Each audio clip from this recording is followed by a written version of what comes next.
안녕하세요. What's up, world? 아, 두 번째 비디오인데 어떻게 시작해야 될지 여전히 잘 모르겠고 일단 무작정 시작해 보도록 하겠습니다.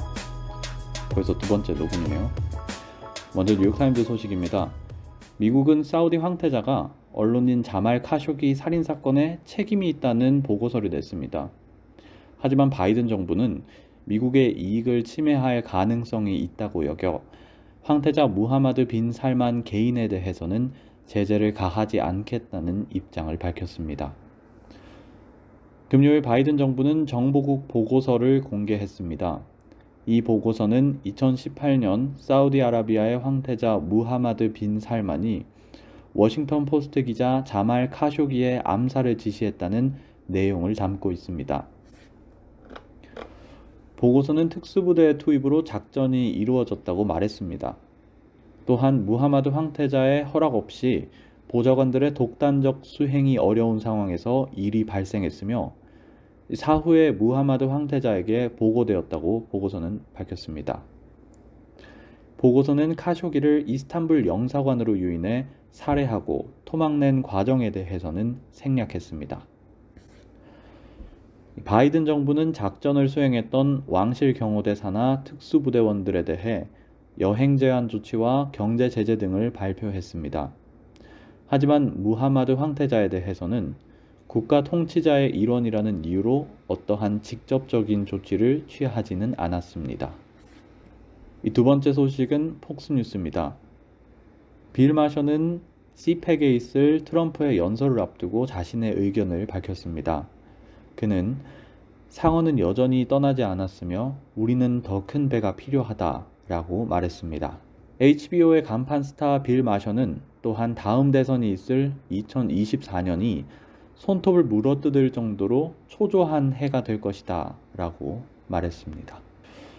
일요일 보수정치 행동대회 CPEC에서 트럼프 전 대통령은 퇴임 후 첫 공식 일정을 앞두고 있습니다.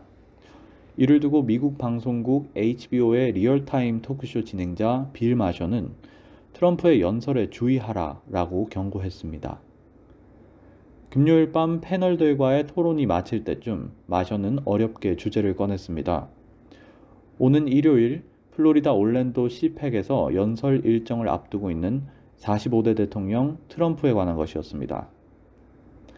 CPEC 연설은 트럼프 전 대통령의 임기 후 첫 공식 일정으로 알려진 행사인데 이에 대해 주의할 것을 언급한 것입니다. 빌 마셔는 토크쇼에서 트럼프가 퇴임하고 자꾸 사람들이 저에게 와서 넌 어쩔 거야 라고 물었을 때 나는 트럼프는 이미 떠났어. 그만 좀 집착해. 나는 그 사람에 대해서 더 이상 말하고 싶지 않아 라고 말했었다고 그의 토크쇼에서 말했습니다. 이어서 그는 그래도 이번 CPEC에서 일어날 일에 대해서는 내가 꼭 한마디를 해야겠어 라고 말하며 상어는 아직 떠나지 않았어. 우리는 더 큰 보트가 필요해. 상어는 잠시 먼 바다로 나갔을 뿐이야. 그리고 다시 돌아와서 더 많은 사람들을 먹어치울 거야 라고 덧붙였습니다. 마셔는 또한 트럼프는 월요일에 2024년 대선 후보 가능성에 대해 연설할 거고 아무도 트럼프를 반대하는 사람은 없을 거야. CPEC에 있는 9명의 패널 모두는 선거가 도둑맞았다는 주장을 계속할 것이고 아무도 왜 선거에서 패배했는지에 대한 이야기는 하지 않을 거야 라고 말했다고 합니다. 또한 이것이 CPEC 참가자들이 말하려고 하는 것이며 만약 2024년 때 민주당이 진리 없다고 생각하거나 트럼프가 대선 후보로 나오지 않을 거라고 생각한다면 너는 너무 순진한 거야 라고도 말했습니다. 뉴욕타임즈의 첫 번째 기사를 잠시 보는 동안 또 헤드라인이 바뀌었습니다. 바뀐 톱뉴스에 대해서 한 번 더 언급하겠습니다. 임금 인상을 위한 민주당의 노력으로 하원이 1조 9천억 달러의 경기부양책을 통과시켰다라고 뉴욕타임즈가 톱 기사를 냈습니다. 하원은 최저임금 인상안을 포함한 바이든 정부 원조안이 통과되는 동안 민주당원들이 이미 판결이 결정된 임금 상향을 위한 플랜 B 계획을 짜고 있었다고 말했습니다. 하원은 의회에서 실직자, 어려운 가정과 산업, 학교, 백신 공급 지원금을 포함한 수백 달러의 지원금 제공을 골자로 한 저면적 팬데믹 원조안을 추진했습니다.